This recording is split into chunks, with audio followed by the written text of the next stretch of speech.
Assalamualaikum warahmatullahi wabarakatuh. Selamat siang.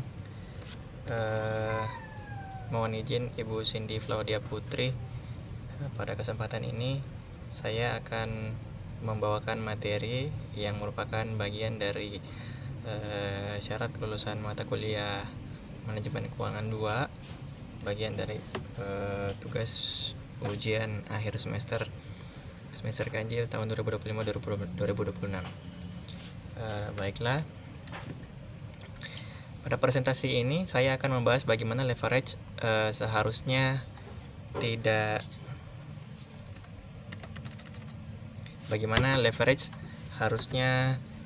dipandang sebagai satu konsep yang homogen. Berdasarkan penelitian Nissim dan Penman, leverage perlu dipisahkan antara kewajiban operasi dan kewajiban pendanaan karena keduanya memiliki dampak yang sangat berbeda terhadap profitabilitas dan nilai perusahaan. Sebagaimana abstrak dalam penelitian ini yang memisahkan kedua jenis leverage tersebut berdasarkan aktivitas pendanaannya.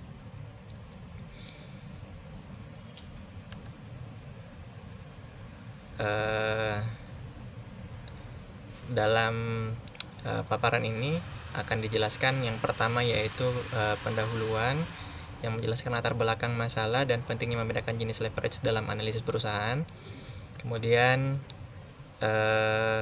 financial statement analysis of leverage yang akan menguraikan pemisahan leverage operasi dan pendanaan serta dampaknya pada profitabilitas.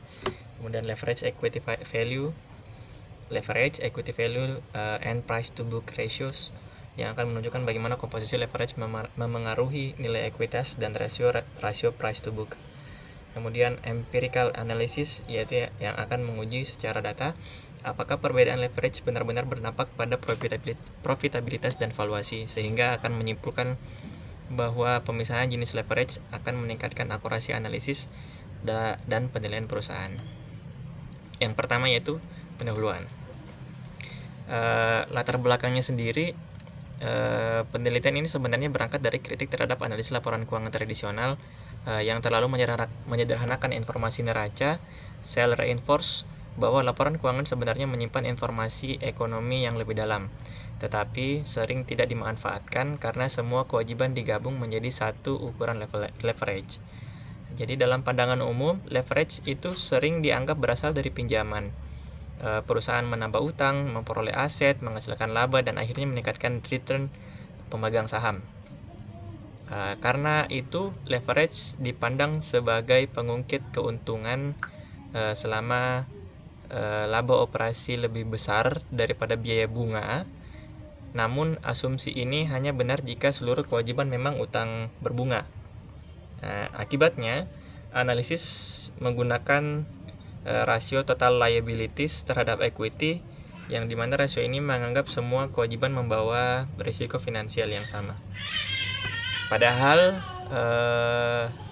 masalah utamanya itu dalam neraca sebenarnya terdapat kewajiban yang muncul dari aktivitas operasi normal seperti utang usaha, kemudian akrual biaya, dan pendapatan diterima di muka. Kewajiban ini tentu tidak memiliki karakteristik seperti bunga bank, yang akhirnya ketika semua kewajiban dicampur, perusahaan yang sebenarnya efisien bisa terlihat berisiko tinggi yang bisa menyebabkan bias dalam profitabilitas dan valuasi. Sebagaimana yang tadi disebutkan bahwa permasalahan utama ini karena tidak semua kewajiban itu bersifat finansial. Analisis leverage tradisional menggabungkan keduanya sehingga dapat mendistorsi penilaian risiko dan profitabilitas perusahaan. Research gap-nya sendiri, analisis standar hanya membedakan return on asset dan return on equity, lalu menyebut selisihnya sebagai efek leverage tanpa melihat sumber leverage tersebut, sehingga pengukuran profitabilitas menjadi bias dan dapat menyebabkan penilaian risiko perusahaan menjadi keliru. Sehingga dari latar belakang yang telah disebutkan tadi akan muncul pertanyaan penelitian. Yang pertama yaitu apakah operating liabilities dinilai berbeda oleh pasar. Kemudian yang kedua, apakah komposisi kewajiban memengaruhi price to book ratio, dan yang terakhir, apakah memengaruhi profitabilitas masa depan. Sedikit gambaran terkait financial statement analysis of leverage yang dilakukan oleh dalam penelitian ini, yaitu analisis ini memisahkan pengaruh financing liabilities dan operating liabilities terhadap profitabilitas pemegang saham.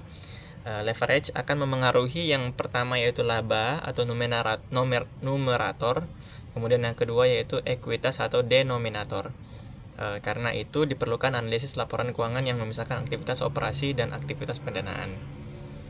Profitabilitas dalam penelitian ini sendiri diukur dengan satu persamaan, yaitu return on common equity atau ROCE sama dengan comprehensive net income dibagi common equity, yang menghasilkan diperolehnya dua jenis leverage untuk menjelaskan profitabilitas operasi, pendanaan, dan keseluruhan ROCE.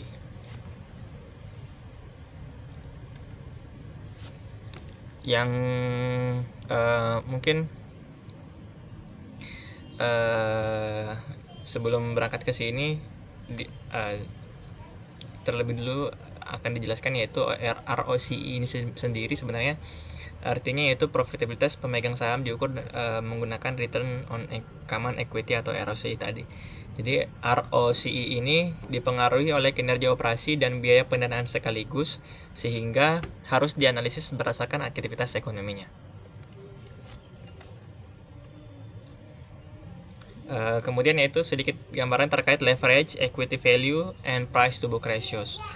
Nilai ekuitas tidak hanya dipengaruhi oleh ROCE, tetapi juga residual income yang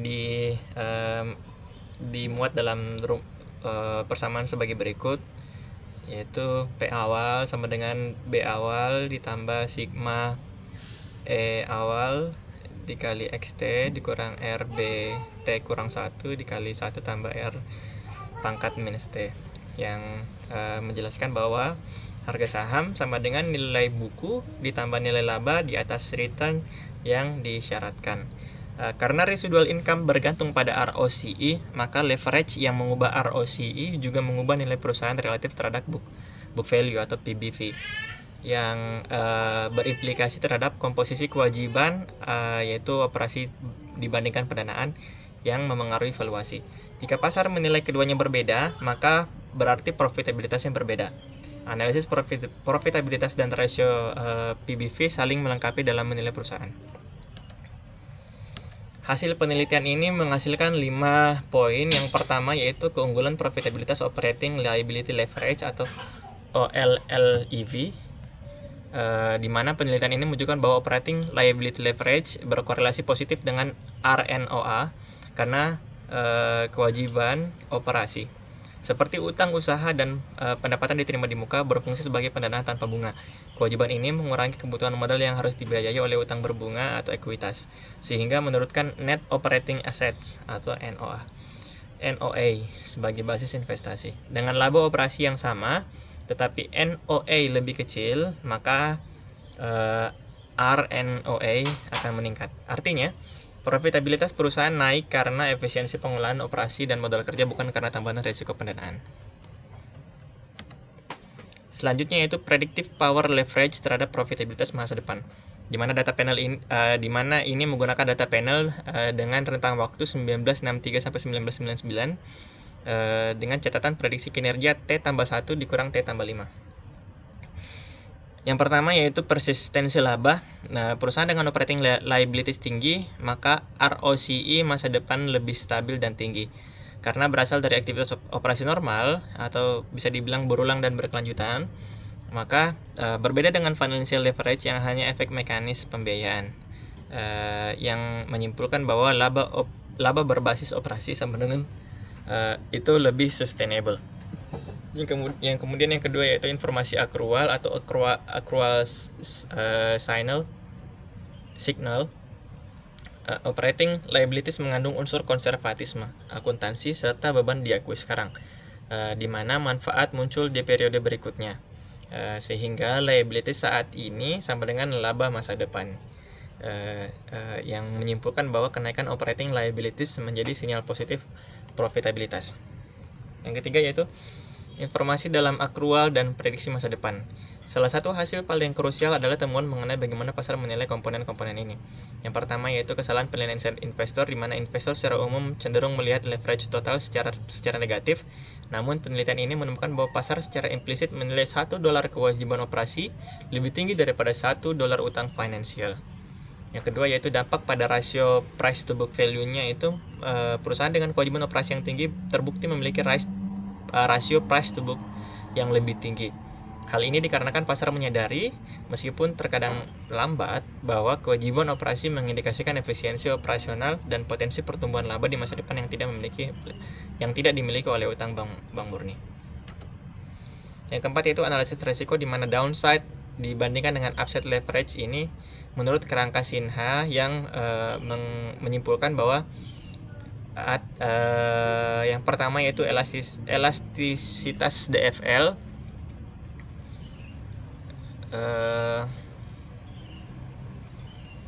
Perusahaan dengan degree of financing leverage atau DFL yang tinggi menunjukkan volatilitas laba per saham atau EPS, earning per share, yang ekstrim. Ketika kondisi ekonomi memburuk dan EBIT turun, beban bunga tetap menciptakan downside financing leverage atau leverage risk yang mempercepat penurunan nilai ekuitas.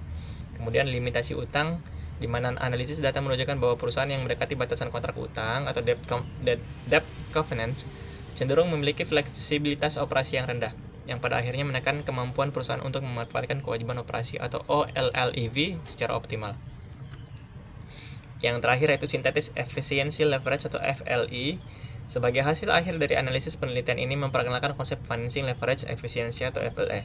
Data membuktikan bahwa manajemen yang paling efisien adalah mereka yang memaksimalkan kewajiban operasi untuk mendorong profitabilitas operasional tanpa biaya modal, kemudian yang menggunakan utang finansial secara terukur hanya pada saat RNOA secara meyakinkan melampaui biaya utang untuk menciptakan dampak positif bagi pemegang saham tanpa mengekspos perusahaan pada risiko kebangkrutan yang tidak proporsional. Kemudian dari hasil penelitian tersebut dilakukan analisis sebagai berikut. Yang pertama yaitu dekomposisi profitabilitas antara RNOE dan ROCE, di mana ROCE bukan hanya hasil kinerja operasi tetapi gabungan performa operasi dan struktur pendanaan. Perusahaan dengan operating liability leverage atau OLLEV tinggi cenderung memiliki RNOE lebih besar karena kewajiban operasi seperti utang dagang yang bertindak sebagai pendanaan tanpa bunga, yang menurunkan basis investasi bersih sehingga RNOE dan pada akhirnya ROCE meningkat tanpa menambah beban bunga. Kemudian yang kedua itu mekanisme pengungkit atau deleveraging equations, di mana analisis data menggunakan dua persamaan pengungkit untuk melihat perbedaan dampak FLEV dan OLLEV. Yang pertama, persamaan pertama itu leverage operasi, yang menunjukkan bahwa OLLEV memperkuat profitabilitas aset jika perusahaan memiliki margin operasi yang stabil.